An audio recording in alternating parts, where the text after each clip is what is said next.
Lord! Hello, lovelies. Welcome to another Off-Topic Tuesday, where we take a break from talking about nonsensical elf games to discuss the equally or more nonsensical real world in some way. Today's gibber-inducing insanity is seed oils. Yeah, you heard me. Seed. Bloody oils.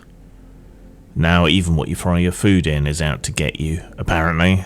Yeah, if you've been around a bit, you know that I used to kind of produce stuff in the sort of skeptic sphere. My takedown of the Kalergi plan remains one of my most persistent and popular videos, mostly amongst people who believe in it, who come along to make fools of themselves. But yeah, conspiracy theories. And so that has led me, weirdly, in a way that I never expected, to seed oils. So once upon a time, seed oils were just a nondescript bottle of yellowy goo that your mum used to fry your chips in. Or the stuff that came in suspiciously healthy-looking bottles next to the more honest and old-fashioned lump of lard in the cupboard. But thanks to the internet's endless supply of time, discontent, lunacy, and people who think Google is a medical degree, these humble oils have become the bête noire of everyone from paleo podcasters to fascist foodies, tradwives, and muscle bros. You couldn't make this up, except that these delusional fearmongers have made it up, so here we all are. Seed oils are, brace yourselves for this startling revelation, oils made from seeds. This includes things like sunflowers, canola, that's rapeseed for those of us still using the King's English and willing to dare the wrath of the algorithm, safflower, cottonseed, corn and grapeseed oils, amongst others. They're everywhere. In your crisps, that's chips for Americans, in salad dressings, in deep-fried Mars bars at a Glasgow chippy. They're part of your life, whether you like it or not, because they're cheap, stable, abundant, and versatile. They may even be good for you, relatively speaking, being mostly polyunsaturated fats that help lower cholesterol, increase good cholesterol, and include omega-3 and omega-6 fatty acids that otherwise you're going to be getting from fish. It's trans fats from highly processed foods that are generally considered bad in the scientific consensus, with saturated fats running a close second in the badness stakes, and those largely coming from animal fat. Now, the seed, see what I did there, for all of this hate for seed oils seems to come largely from a kind of generic modern paranoia, but does also have a link to the industrial scale process for producing seed oils. The extraction process, you see, does often use hexane, which is a solvent, and not a very nice one if you get it in you. This tends to make the tinfoil hat brigade twitch uncontrollably. They're using chemicals, they slur, drooling into their bib, while sipping artificially flavoured neon blue energy drinks and puffing on spliffs made from strains of weed so thoroughly gene-edited that they're more closely related to pandas than cannabis sativa. Hexane, by the way, is removed before the oil ever reaches your tongue, and there is no evidence that it poses any danger at the trace levels that might, possibly, with a fair wind and following seas, remain. If you're more concerned about the odd stray molecule of solvent than you are concerned about your 6th vape cartridge of the day, I admire your steadfast commitment to cognitive dissonance. It really takes some effort, which is admirable. I just wish you'd use your powers for good instead of evil. The idea that because something is natural, it is therefore good, or the idea that something is bad because it's unnatural, these are both expressions of the naturalistic fallacy. Natural things can also be bad. Unnatural things can be good. If you don't believe me, I encourage you to rub your testicles against a stinging jellyfish and then petroleum jelly and compare results. One is natural after all, the other unnatural. And you can let us know how you got on from hospital. Humans have been squeezing oil out of plants, fruit nuts, and seeds. Fruits and nuts are seeds after all, and fruit contains seeds, for thousands of years. Olive oil has been a dietary staple since the Minoans were fucking cows and hiding the Hugh cow offspring in mazes to make OnlyFans videos. The sunflower was domesticated around 3000 BCE in the Americas. Indigenous cultures were pressing its seeds into oil long before we figured out how to sell bathwater to rubes. But the rise of industrial seed oils didn't come until the late 19th and early 20th century. It was part of a broader agricultural revolution in food production, cheaper, scalable, and easier to store for long periods. It was a miracle of modern agricultural science, without which we'd all fucking starve. And like all miracles, it was met with suspicion and ire by people with too much time on their hands and an unhealthy degree of paranoia. Shame. They could have used an unhealthy degree in food science, nutrition, or chemistry. Instead, that might have actually helped. So who is it that turned the very concept, the conceit of seed oils into Satan's margarine? Well, we can blame the usual suspects because it's their fault. Internet influencers, pseudoscientists, and anyone who's ever unironically uttered the phrase ancestral diet without irony. At the forefront of this seed oil hysteria is the muscular, liver-obsessed quack Paul Saladino, a man so dedicated to a caveman lifestyle he probably brushes his teeth with fossilized yak butter. He and his buddy, Joe Rogan. Oh, Joe, why must so much come back to your credulous Neanderthal head bobbing? Anyway, they have repeatedly blasted seed oils as toxic, inflammatory, and poison, based on cherry-picked rat studies, vague correlations, and an aesthetic disgust at anything that didn't come out of a dead animal, like a particularly bloodthirsty Mary Kondo. This narrative fits neatly into the negative manosphere, paleo-bro, right-wing self-help pipeline. It's the same crowd that insists that modernity is killing us, but never seems to give up their Wi-Fi or Bluetooth-enabled kettlebells.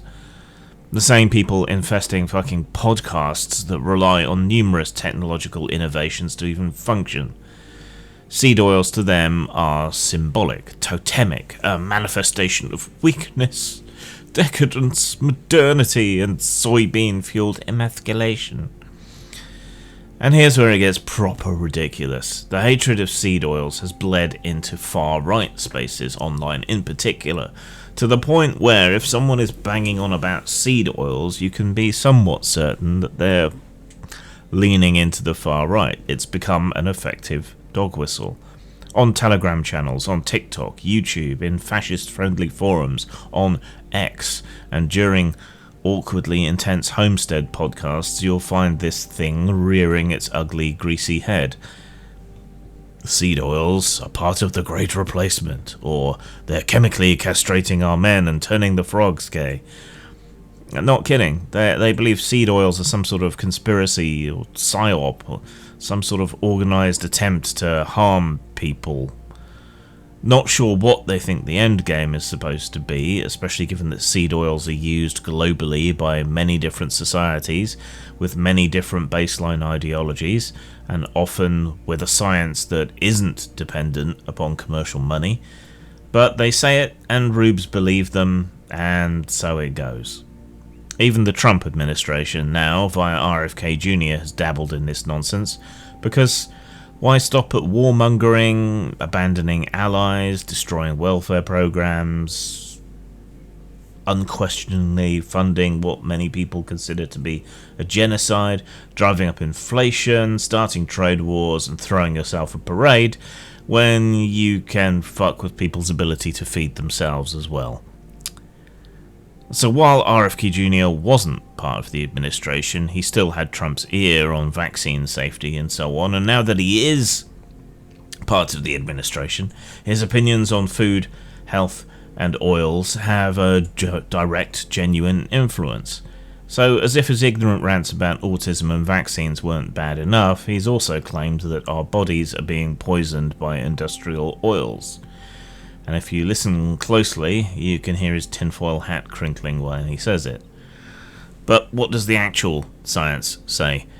The idea that seed oils are inherently harmful just isn't backed up by any sort of rigorous science. We already talked about the hexane, but humans have been eating seeds and therefore their oils in various forms since before we evolved into modern humans.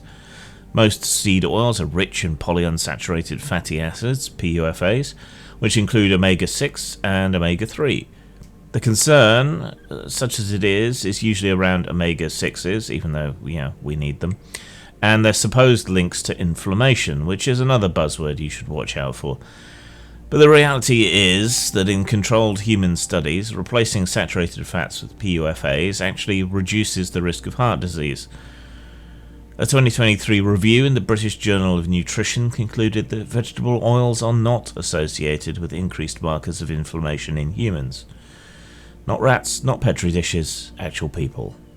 The few cherry-picked studies that do suggest a problem do not examine seed oils in isolation, but rather as part of heavily processed foods, about which the consensus is that, too many of them is harmful. That's more to do with trans fats. Moreover, a 2020 systemic review published in Nutrients, Santos et al., found that linoleic acid, the main omega-6 in seed oils, doesn't increase inflammatory markers and may even reduce them in certain contexts. So, no, you are not being slowly poisoned by your stir-fry. But why do people believe this kind of rubbish? Fear. Simplicity. It is a simple thing that you can understand when they make the claim, even if it's untrue. And there's an aesthetic to it, a romanticism to it. Seed oils don't feel natural to some people, not rustic or ancestral enough, despite being literally millennia old. The process of extracting them at scale involves scientific-looking machinery, solvents, filtration, all kinds of clever stuff. So it looks more like a chemical plant than a Tuscan olive grove or whatever. And so that seems to make it easier fodder for conspiratorial thinking. People don't understand it, therefore it's bad.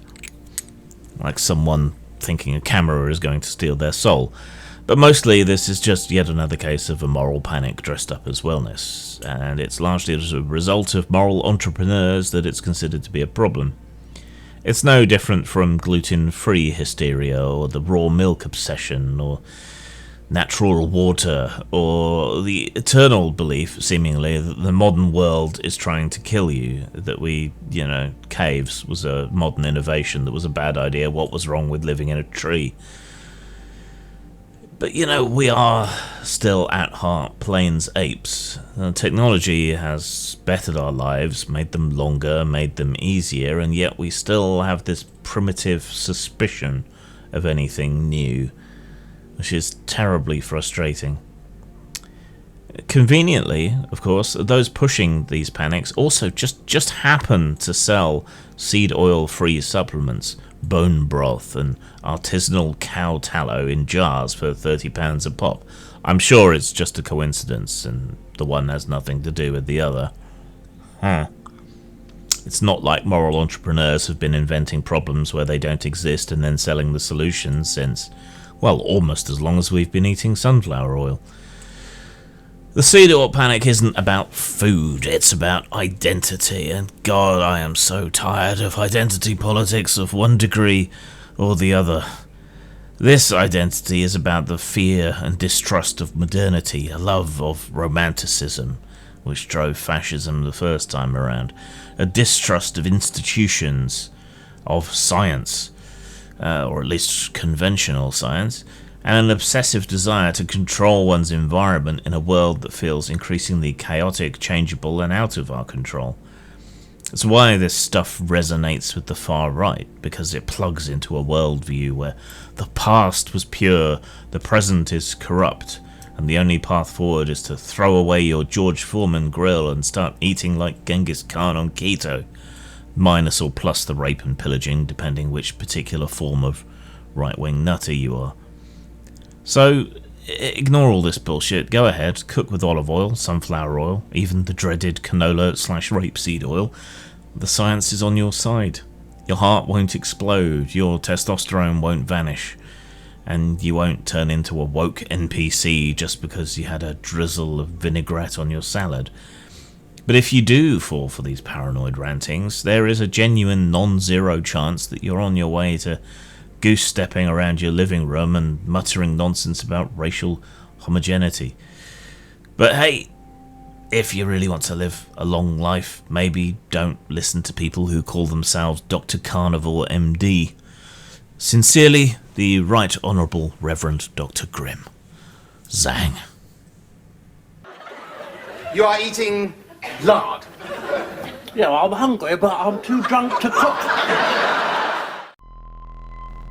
Sure, you could play one of those hoity-toity horror games where the most horrifying thing that happens is someone wearing a corset who really shouldn't. Or you could grind a zombie's face into a belt sander.